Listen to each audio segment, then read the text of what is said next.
Those of you that are aware know that I have played a lot of different video games in my life. I've played story mode games, survival games, fighting games, good games, and bad games.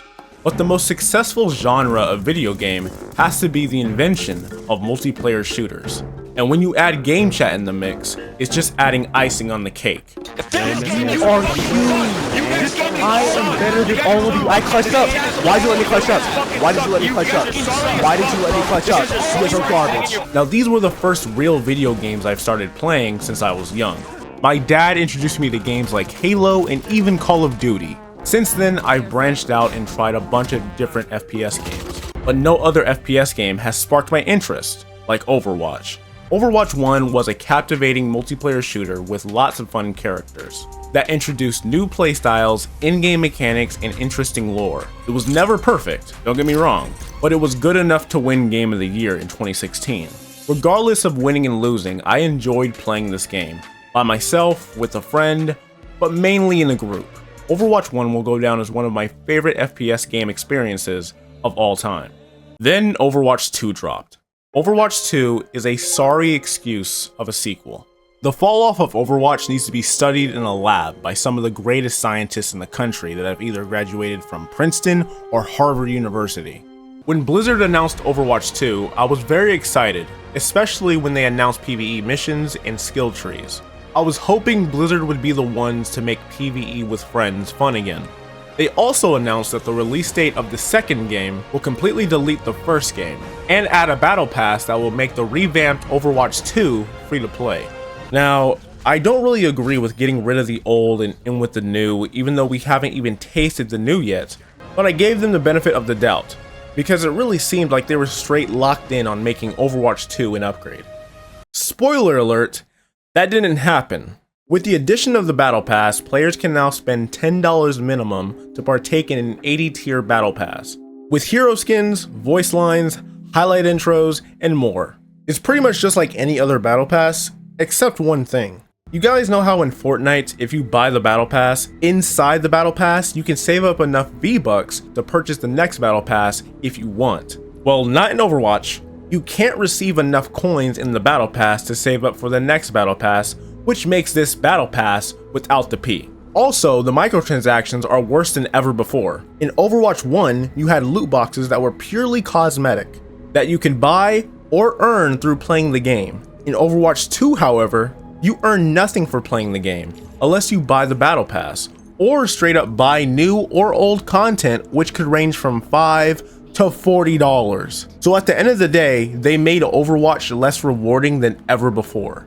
Gee, thanks Overwatch. They also added a mastery mode and a missions mode. Mastery mode is pretty much just a time trial mode that nobody asked for. And you can't even play it with every single hero because Blizzard is too lazy to make a time trial course for every single hero. You can also play mastery mode with randoms, which just feels like a lackluster PvE mode they didn't finish. Oh, speaking of lackluster, the missions mode is the king of lackluster because you have to pay $15 for 3 PvE missions. Gee, thanks Overwatch. The only use I see these modes providing are that these modes help you with your aim. But at the same time, there's already a firing range and better aim training modes people have already made in customs. So, in my eyes, these modes are useless. Let me just say, the first 2 seasons of Overwatch were fire. Now, I love 6v6 in Overwatch 1, but the problem with Overwatch 1 was the tank role. With 2 tanks, it made teamfights a living hell, with double shield metas, and there being too much crowd control, otherwise known as CC, especially on assault maps. With the addition of 5v5 though, it works better because teamfights feel more focused and less reliant on shield metas and crowd control, making every role fun to play in their own right. DPS players are more reliant on getting picks with not having to worry about shields. The support role feels like an actual support role instead of a healer role, and they have a better chance surviving with their faster refresh rates on their abilities. And the tank role is refined due to being the only tank on your team now, which really makes you feel like the leader of your composition. On paper, this is seen as an upgrade. The slight change from making this game 6v6 to 5v5 actually makes a huge difference. It's not until you start playing this game by yourself where you start noticing all the problems.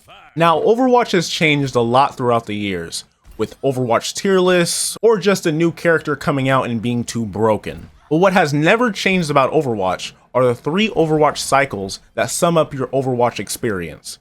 First, let's talk about the solo queuing cycle. It's a given that the worst thing you can possibly do to your rank in any multiplayer game is solo queue. But not everyone has the luxury to play with a full squad 24/7. So we all fall victim to solo queuing at some point in time. Overwatch is the worst game of all time to solo queue in, because this game is super reliant on team composition, and I rarely get teammates that seem like they know what they're doing. And no matter what role you pick, there's always a problem. If I pick tank, my supports don't heal and my DPS can't kill anything. Defeat.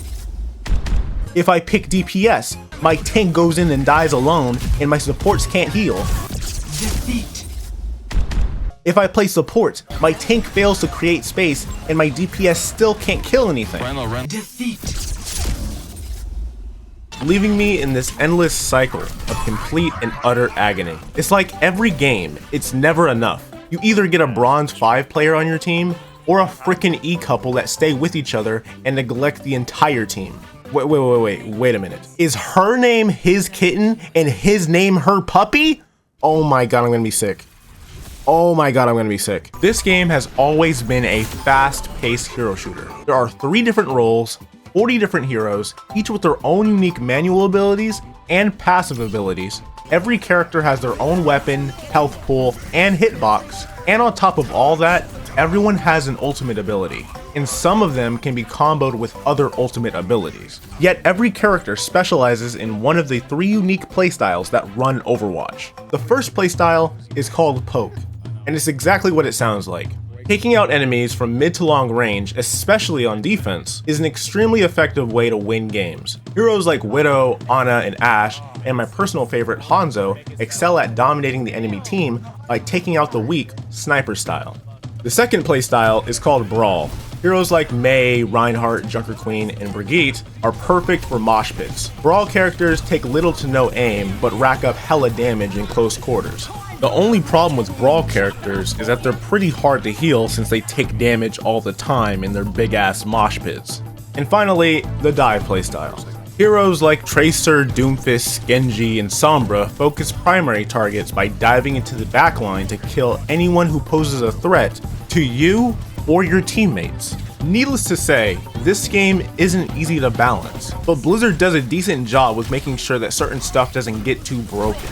Yet, there is an unavoidable Blizzard balancing cycle that seems to occur every time they try to fix something. The balancing cycle begins with complaining from the community. Whether it's complaining about a certain role or character for being too busted, Venture needs to be nerfed, bro, or complaining about a certain role or character for being too weak. Symmetra sucks ass. When this game first came out, the DPS role was the strongest role because of the damage output for some of the heroes, which led to complaining from the other 2 roles because support and tank players felt like they couldn't protect themselves with the amounts of damage being dished out. So, what did Blizzard do? They nerfed the DPS, which just led to a tank buff, which was great, until I realized that if the tanks get too strong, this game turns into tank diff the game. So it doesn't matter how good you do on DPS or how good you do on support. If your tank is getting diffed, I got news for you. Defeat. So then naturally, people started complaining about the tanks being too busted. So what did Blizzard do? You guessed it, they nerfed the tanks, which then in fact just buffed the supports, which was great, until I realized that if you buff the supports, you make this game a living nightmare. Because not only do the supports do more damage, but they also make team fights longer, making it more of a hassle not only to kill the supports, but also to kill their pocketed DPS, or tanks. So when you nerf the supports, it really just buffs the DPS, leaving Blizzard's iconic balancing cycle, where if you nerf one role, you're really just buffing another role. And if you nerf one character or playstyle, you're really just buffing another character or playstyle. With the addition with Venture, I can safely say that right now, damage and tank are the best roles to play. But knowing Blizzard, they're probably just going to buff the supports by nerfing anyone who's good at diving the backline. But anyways, This game is the worst multiplayer sequel ever made. It was envisioned to be an upgrade, but was transformed to a downgrade. There are so many features that have been taken out of the first game or have been replaced with crappy ones. My favorite feature about Overwatch 1 was the finding group feature, where you can look for a group or make your own with people you never met before. I mean, the reason I feel like I have so many hours on this game is because of the group feature back in Overwatch 1. Why isn't it in Overwatch 2? Why did they completely get rid of 6v6 and not make it its own game mode? Why does every character in the game now have passive healing and a stupid hitbox? Why did we take away Hanzo's one-shot headshot? And why do I play this garbage game? Did you doubt my materiality? I just might be still playing this game because I'm coping. I like Overwatch because it's the best casual competitive game there is. I love the characters, I love the core gameplay, I love the new characters, and I love the fact that you can see everyone's stats. It's just, I hate only a few things. Like, I hate that there's no PvE, I hate that there's no 6v6 modes, I hate that every time they actually drop a good game mode, it's temporary, I hate solo queuing, I hate the queue times, I hate the hitboxes, I hate the counter picking, I hate the mastery mode, I hate the missions mode, and I hate that this game's been out for 8 years and there's still only 2 weapon camos. But other than that, this is a good game. I just hate to see a game I once loved turn into a lazy, lackluster, soulless cash grab that now has 4 different currencies for microtransactions. Gee, thanks Overwatch.